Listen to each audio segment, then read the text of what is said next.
പുറപ്പാട് പുസ്തകം 32-ാം അധ്യായം ഞാൻ നോക്കിയപ്പോൾ എന്താ? മോശ ദൈവവുമായിട്ട് സംസാരിക്കുന്ന മലമുകളില്, സീനായി മലമുകളില്. മോശ ഇറങ്ങി വരാൻ വൈകിയപ്പോൾ ഇസ്രായേൽ ജനത ഈജിപ്തിന്റെ അടിമത്തിൽ അവരെ മോചിപ്പിച്ച് തേനും പാലും ഒഴുകുന്ന കാനാൻ ദേശത്ത് കൊണ്ടുപോകുമ്പോഴുള്ള ഇടയ്ക്കുള്ള സംഭവം.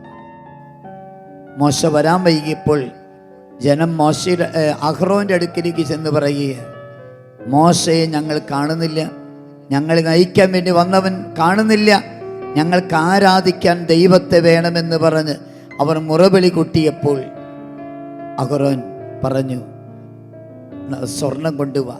അവർ സ്ത്രീകളുടെയും കുട്ടികളുടെയും കഴുത്തിലും ശരീരത്തിലുള്ള സ്വർണ്ണാഭരണങ്ങൾ ഊഴിയെടുത്ത് അഹ്റോന്റെ കയ്യിൽ കൊടുത്തു.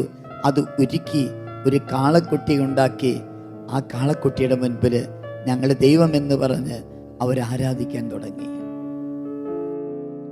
അപ്പോൾ എനിക്ക് മനസ്സിലായി, അവിടെ വിഗ്രഹാരാധനയാ. കാളക്കുട്ടി ഉണ്ടാക്കി ആരാധിക്കുക. മനസ്സിലാക്കി, ഈ ദേശത്ത് മഴ പെയ്യാത്തതിൻ്റെ കാരണം പന്നിവെട്ടും ആടുവെട്ടും കോഴിവെട്ടും കാളവെട്ടും മന്ത്രവാദവും കുടോത്രമൊക്കെ നടക്കുന്നു. അതാണ് ഇവിടുത്തെ പ്രോബ്ലം.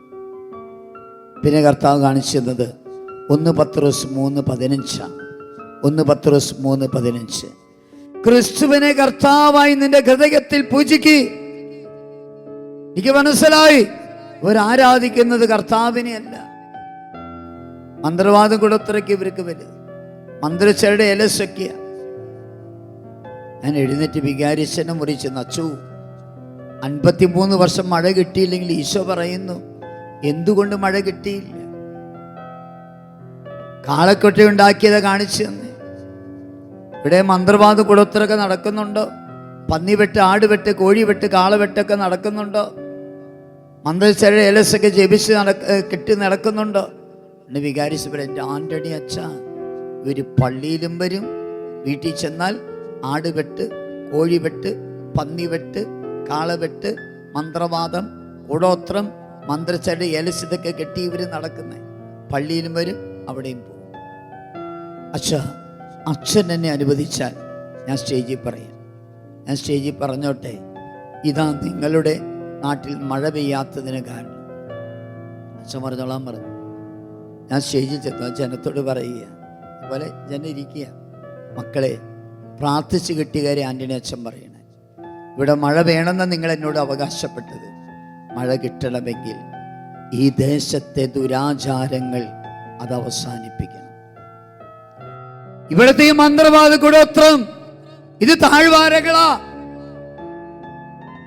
ഈ താഴ്വാരമെട്ട് പന്നിവെട്ടും ആടുവെട്ട് കോഴിവെട്ട് കാളവെട്ടും അത് ഉപേക്ഷിച്ച് മന്ത്രവാദ കുടോത്രം ഉപേക്ഷിച്ച് മന്ത്രിച്ചയുടെ ഏലസൊക്കെ പൊട്ടിച്ചു കളഞ്ഞ് നിങ്ങൾ താഴ്വാരം വിട്ട് ആത്മീയ മനുഷ്യരായി മാറിയാൽ മഴ കിട്ടും.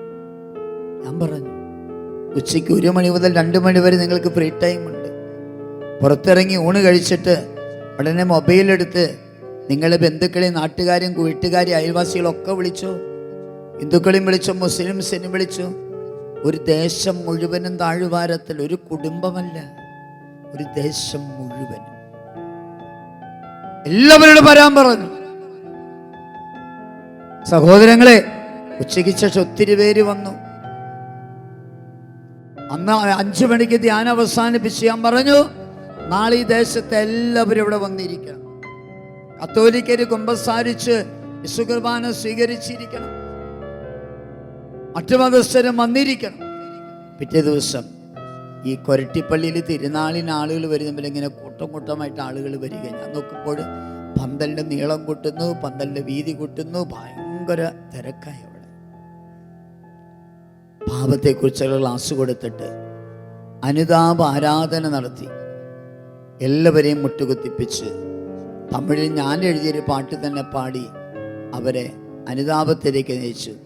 കർത്താവേ എന്തൻ ദേവനെ എന്നിൽ നീ ഇറങ്ങ വേണ്ടും, என் இயேசுவே என் தேவனே நீர் என்னை தாங்குமையா. தமிழ் புரியுமா? புரியுமா? புரியாது. தெரியுமா? நல்லபடி தெரியுமா? செந்தமிழ் தெரியுமா? நான் செந்தமிழில் செய்தி கொடுத்திருந்தேன். நீங்க வேண்ட பாதிர சொல்லக்கூடாது. தமிழ் வேணுமா மലയാളം വേണമോ? Praise the Lord. உன் வழிகள் நான் விலகேன், உன் மொழிகள் நான் மறந்தேன், உன்னை விட்டு தூரே விலகினேன், என் பாவம் நீர் சுமந்தார், இயேசுவே என் மீட்பரே என் பாவம் பொறுத்தருள்வார். ഭയങ്കര അനുതാപത്തിന്റെ പാട്ട്. Praise the Lord. എന്നിട്ട് 1 മണിക്ക് ഭക്ഷണം വിട്ടപ്പോൾ ഞാൻ പറഞ്ഞു 2 മണി മുതൽ കുമ്പസാരം. കത്തോലിക്കരായി എല്ലാവരും ആദ്യ കുർബാന സ്വീകരിച്ച് എല്ലാവരും കുമ്പസാരിച്ചിരിക്കണം. മറ്റുള്ളവരെ അനുദപിച്ച് പ്രാർത്ഥിക്കണം. 5 മണിക്ക് കൺവെൻഷൻ തീരണം. അത്രേ സമയമുള്ളൂ. 4:55 വികാരിച്ച് വന്നു. ആന്റണി അച്ഛ, കൺവെൻഷൻ സ്റ്റോപ്പ് ചെയ്യരുത്, കുർബാന നടക്കുക. എന്തി അച്ഛ? പകുതി പോലും കുമ്പസാരായിട്ടില്ല. അതെനിക്കറിയില്ല. അച്ഛൻ എവിടെയെങ്കിലും അച്ഛന്മാർ എവിടെന്നെങ്കിലും വിളിച്ചുകൊണ്ട് പോരെ. ഞാൻ കൺവെൻഷൻ അവസാനിപ്പിച്ചത് 6 മണി കഴിഞ്ഞപ്പോൾ. എന്നിട്ട് തീർന്നിട്ടില്ല. കുമ്പസാരം തീർന്നത് 8:30. അച്ഛന്മാർ കൂണ് റെഡിയാക്കിയിട്ടുണ്ട്. ഊട്ടുമുറി ഞങ്ങൾ ഒരുമിച്ച് ഭക്ഷിച്ചപ്പോൾ അച്ഛന്മാർ പറഞ്ഞ ഒരേ സ്വരത്തിൽ പറഞ്ഞൊരു കാര്യമുണ്ട്. അച്ചു, ഇതുപോലെയുള്ളൊരു കുമ്പസാരം ജീവിതത്തിൽ ഞങ്ങൾ ഒരിക്കൽ പോലും കേട്ടിട്ടില്ല.